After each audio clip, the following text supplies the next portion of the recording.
Assalamualaikum warahmatullahi wabarakatuh. Perkenalkan, nama saya Rosmayanti dengan NIM J1A1190302.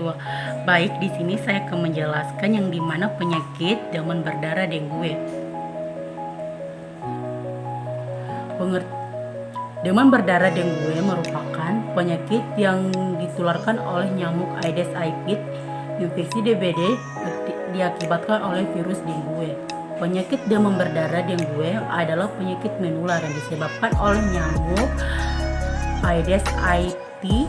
Penyakit DBD juga dapat infeksi melalui virus dengue yang terdapat beberapa gejala dan juga dapat menular pada anak-anak yang berusia di bawah 15 tahun sampai pada orang dewasa. Penyakit DBD juga memiliki banyak faktor resiko. Penyakit DBD sangat berpengaruh pada beberapa faktor lingkungan seperti faktor lingkungan fisik, faktor lingkungan biologi, dan faktor lingkungan sosial.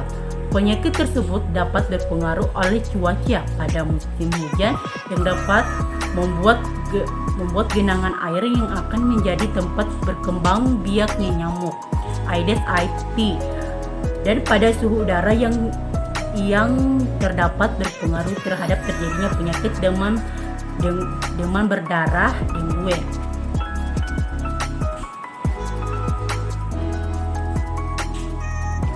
Prevalensi DBD di dunia berdasarkan kata kasus bahwa terdapat 5 negara dengan kasus DBD terbanyak berhasil dengan data yang dipublikasi dalam laman resmi ECDC, European Center for Disease Prevention and Control.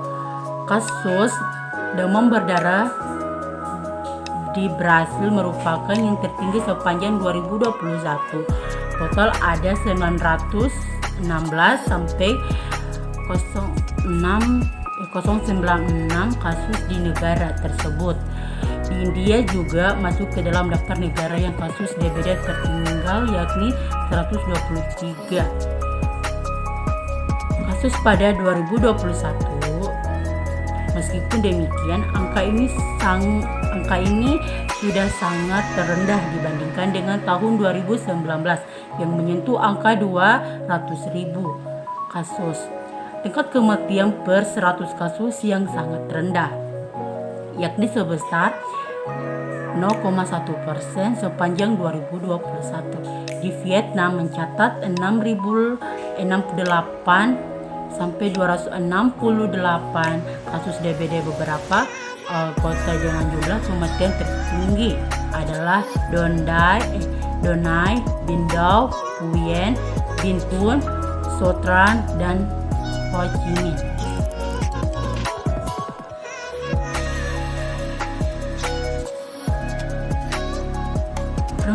Prevalensi DBD di Indonesia. Berdasarkan laporan dari Kementerian Kesehatan, jumlah kasus DBD di Indonesia tercatat sebanyak 1.376 kasus, sedangkan jumlah kematian diakibatkan DBD sebanyak 145 kasus.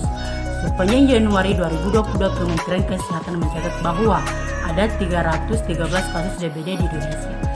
7 orang diantaranya meninggal dunia. Kementerian Kesehatan juga mencatat bahwa jumlah kasus suspek mencapai 7.316 orang.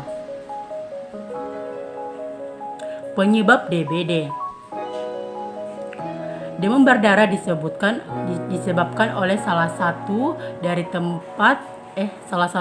4 jenis virus dengue. Kamu tidak bisa terkena penyakit ini karena di sekitaran yang infeksi disebab penyakit ditularkan melalui gigitan nyamuk. Kedua, nyamuk bisa menularkan virus ini adalah Aedes aegypti dan Aedes albopictus. 2 jenis nyamuk yang paling sering disebabkan oleh virus dengue ini umum ditemukan baik dalam maupun di sekitar pemukiman. Ketika nyamuk menggigit seorang yang infeksi virus dengue, virus tersebut memasuki ke dalam nyamuk. Kemudian, ketika nyamuk yang terinfeksi menggigit orang lain, virus memasuki aliran darah yang darah orang itu dan disebabkan infeksi. Setelah seseorang sembuh dari penyakit ini, ia akan memiliki kekebalan jangka panjang terhadap jenis virus yang menginfeksinya, tetapi tidak terhadap 3 jenis virus demam berdarah lainnya. Program atau kebijakan pemerintah dalam pencegahan dan penanggulangan secara spesifik. Program demam berdarah tujuannya yaitu kesadaran, kemampuan dan kemampuan hidup sehat bagi masyarakat melalui ciptanya masyarakat berperilaku sehat dan lingkungan sehat dan mampu menjangkau layanan kesehatan mutu. Strategi yang pertama,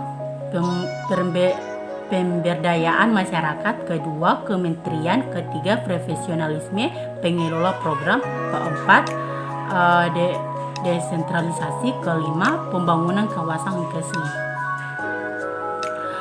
Pokok program demam berdarah yang pertama surveillance epidemiologi, kedua pemberantasan faktor, ketiga telaksana kasus, keempat penyuluhan, kelima kementerian atau Pokjanal DBD, keenam peran serta masyarakat, yang ketujuh pelatihan, dan kedelapan penelitian.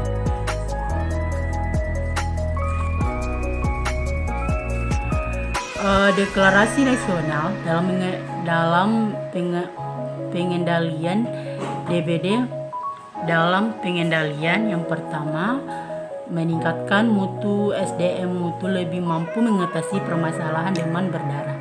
Yang kedua, meningkatkan upaya promosi kesehatan pencegahan demam berdarah. Ketiga, meningkatkan mutu sistem pengamatan penyakit secara terus-menerus surveillance. Yang keempat, menyiapkan logistik serta perdanaan operasional yang memadai. Yang kelima, meningkatkan kerjasama antara lintas serta pemerintah, swasta, dan masyarakat. Lanjut lagi, deklarasi nasional dalam pengendalian DBD dalam pengendalian.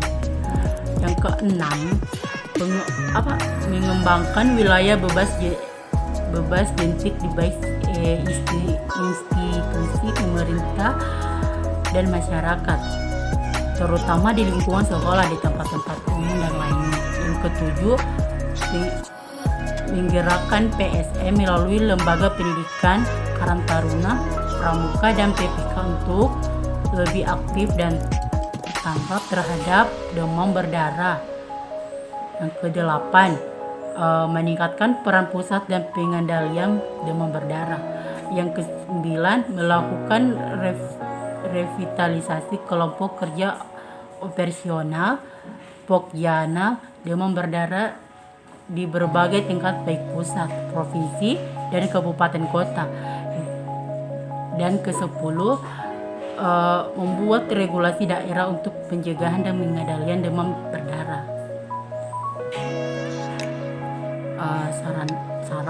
Disarankan kepada masyarakat untuk melakukan pemeriksaan jentik berkala agar jentik nyamuk Aedes aegypti dapat berantas. Disarankan juga kepada puskesmas agar selalu melakukan pemantauan jentik berkala. Itu dari saya, terima kasih.